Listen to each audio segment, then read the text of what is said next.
and start a comparison between Elvis Presley and Mirabai. એનો એક case study કરીએ આપણે.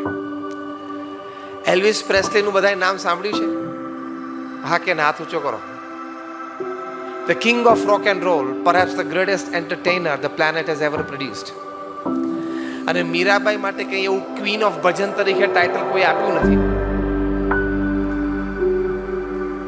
અને એમના હયાતીમાં કે વિશ્વ પ્રસિદ્ધ થયા નહોતા. એલ્વિસ પ્રેસ્લી 21 વર્ષના હતા ત્યારે there were 78 Presley products in the market. He was endorsing 78 products. એલ્વિસના jeans આવતા. એલ્વિસના મૃત્યુ પછી ખાલી આ એક અક્ષર આગો પાછો કરી નાખ્યો એટલે લેવિસના જીન્સ આવે છે. એ બેઝિકલી એલ્વિસ જીન્સ હતા. મીરાબાઈ એમની હયાતીમાં જ્યારે પૃથ્વી પર હતા ત્યારે તો એક પણ પ્રોડક્ટ એન્ડોર્સ કરતા જ નહોતા, કારણ કે ઇન્ડિયામાં તો કેવી એન્ડોર્સિંગ સિસ્ટમ 500 વર્ષ પહેલા હતી નહીં, પૃથ્વી પર ક્યાંય નથી. એલ્વિસ પ્રેસ્લી માટે એની જે પ્રસિદ્ધિ છે, એના બાયોગ્રાફર માઇક સ્ટોન એવું લખે છે કે Elvis is only the second person in history to become famous by the first name after Jesus. Jesus Christ પછી પહેલા નામથી પ્રસિદ્ધ થઈ કોઈ બીજી વ્યક્તિ હોય તો એ એલ્વિસ છે. મીરાબાઈ માટે તો કોઈ એવું જીવન ચરિત્ર લખ્યું નથી. એલ્વિસ પ્રેસ્લી એમની પોતાની હયાતીમાં એમની 500 મિલિયન રેકોર્ડ્સ વેચાલી. તે જમાનામાં પેલી રેકોર્ડ ડિસ્ક હતી મોટી. મીરાબાઈના એક પણ ભજન એમના પોતાના વોઇસમાં રેકોર્ડેડ જ નથી. અને એલ્વિસના તો પોતાના 500 million records in his lifetime. Elvis પ્રેસ્લીએ એમના લાઈફ ટાઈમમાં his own self earn by his own talent and persona $1,000 million. 1974 માં એની પાસે $1,000 million હતા પોતાના કમાયેલા. અને મીરાબાઈ પાસે પોતાના કમાયેલા પૈસા કેટલા હતા? એક પણ નહીં. કારણ કે એ કઈ પબ્લિક પરફોર્મન્સ આપતા નહોતા, એમની કોન્સર્ટ્સ થતી નહોતી. એલ્વિસ પ્રેસ્લીની કેવેલકેડમાં 7 લિમોઝિન હતી. તે વખતે અમેરિકાના પ્રેસિડેન્ટ લીમો વાપરતા. એલ્વિસ પ્રેસ્લીની 7 ગાડીઓ એક જ number plate, which is a big status. અને સાથે ગાડીઓ ઉપર પેઇન્ટની સાથે ક્રશ ડાયમંડ સ્ટડેડ હતા. So the cars were studded with crushed diamonds. દૂરથી 7 ગાડીઓની કેવેલકેડ આવતી હોય ને ચમકે અને દેખાય. મીરાબાઈને એક સ્થાનેથી બીજા સ્થાને જવું હોય તો કેટલી ગાડીઓ હતી? પગપાળા ચાલતા. એલ્વિસ પ્રેસ્લી રોજ સાંજે કોન્સર્ટ આપતા. Out of 365 days, it is said that he had 350 evenings booked. Mirabai તો રોજ સાંજે બિચારા સંધ્યા આરતી વખતે બાકે બિહારીના મંદિરમાં બેસીને ગાય. 5-10 ભક્તો આજુબાજુ ફરતા હોય, બુઢા ગઈઢા, સંગીત સમજે નહીં એવા, એ બધા બેઠા હોય. એલ્વિસ પ્રેસ્લી એ જ્યારે એક દેશમાંથી બીજા દેશમાં જતા ત્યારે જેટ બોઈંગ 2 પ્રાઇવેટ ઓનરશિપમાં એ ફ્લાય કરતા. એક જેટમાં એમનો સ્ટાફ, એમની ઓડિયો સિસ્ટમ જતી, બીજા જેટમાં એ પોતે ટ્રાવેલ કરતા. મીરાબાઈ તો જિંદગીમાં પ્લેન જોયેલું જ નહીં. હવે તમને પહેલો પ્રશ્ન એ થાય તો આ કમ્પેરિઝન ચાલુ શું કામ કરી? કમ્પેરિઝન સચિન તેંડુલકર અને વિરાટ કોહલી વચ્ચે થાય, સચિન અને આપણી વચ્ચે થાય નહીં.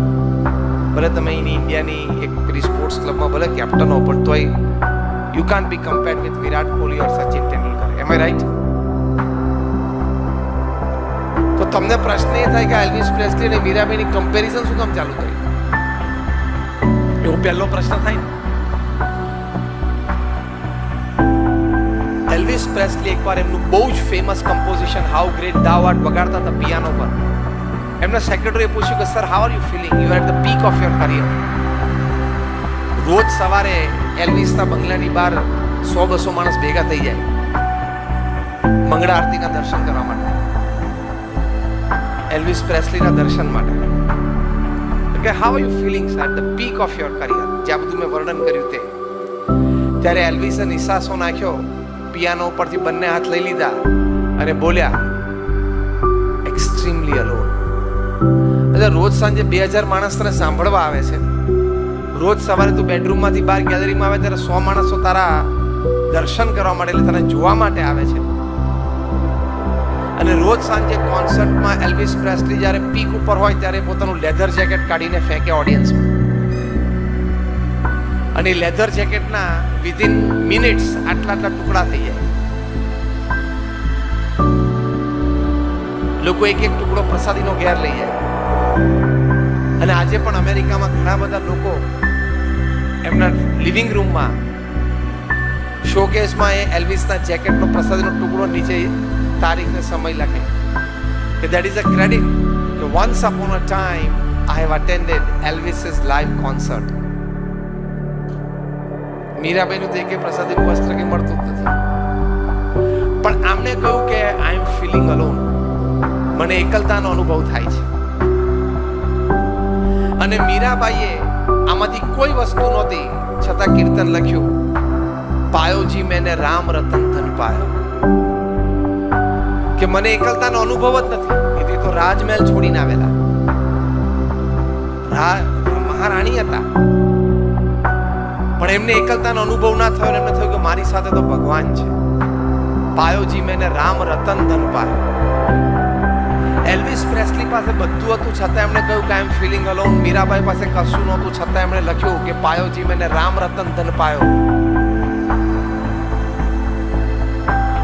અને બન્યું એવું કે 16th August 1976 Elvis Presley at the age of 33 took 40 sleeping pills at night and never woke up.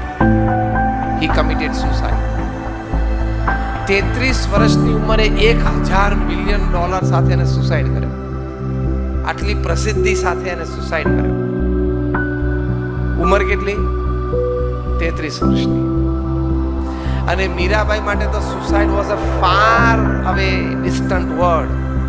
પણ આજે 500 વર્ષ પછી મીરાબાઈના એક ભજન ઉપર લોકો એમફિલ અને પીએચડી થાય છે. અને એક ગણતરી પ્રમાણે ભારતમાં અત્યારે 300 વ્યક્તિઓ એવી છે કે જેને મીરાબાઈના ભજન ઉપર કંઈક રિસર્ચ, કંઈક એમફિલ અને પીએચડી કર્યું હોય અને એમને લેક્ચરર કે પ્રોફેસર તરીકે કોઈક યુનિવર્સિટીમાં જોબ મળી હોય. એટલે આજે 500 વર્ષ પછી આફ્ટર મીરાબાઈ પાસ્ડ અવે, there are 300 at least families in India who earn their bread and butter on Mirabai's work. કેટલો ફેર પડી ગયો. એલ્વિસ પ્રેસ્લીએ સુસાઇડ કર્યો અને મીરાબાઈના વર્ગ ઉપર લોકો જીવી જાય છે. બ્રેડ એન્ડ બટર આખા ફેમિલીને આવી જાય છે. તો ફેર ક્યાં પડ્યો? આટલું બધું હતું એલ્વિસ પ્રેસ્લી પાસે, છતાં he could not manage stresses in life. He was on drugs. અને મીરાબાઈ પાસે કશું જ નહોતું આ લૌકિક દ્રષ્ટિએ. રાજમહેલ છોડીને આવેલા, સાંજે મંદિરમાં કોઈ આવીને દાન આપે તો એનું જમવાનું થઈ શકે એવી પરિસ્થિતિમાં she lived a happy life. She lived a life of contention and she lived a life where she produced work which is giving employment to people even today. તો એકચ્યુઅલી તો મીરાબાઈને જીવનમાં સ્ટ્રેસ આવવો જોઈએ ને એને સુસાઇડ કરવું જોઈએ. અને એલ્વિસ પ્રેસ્લીએ 80 વર્ષનું જીવન બહુ સરસ જીવવું જોઈએ ને. આજે પણ તમે અમેરિકામાં મેમ્ફિસમાં જાઓ તો એલ્વિસ મેમોરિયલ છે. આજે પણ રોજ 100-150 લોકો એલ્વિસ મેમોરિયલમાં જોવા જાય છે. એની બધી પ્રસાદીની વસ્તુઓ જેને વાપરી હોય, એના વસ્ત્રો ને બધું. તો the difference came out કે Elvis could not manage stress in his life. Mirabai did not allow stress in her life.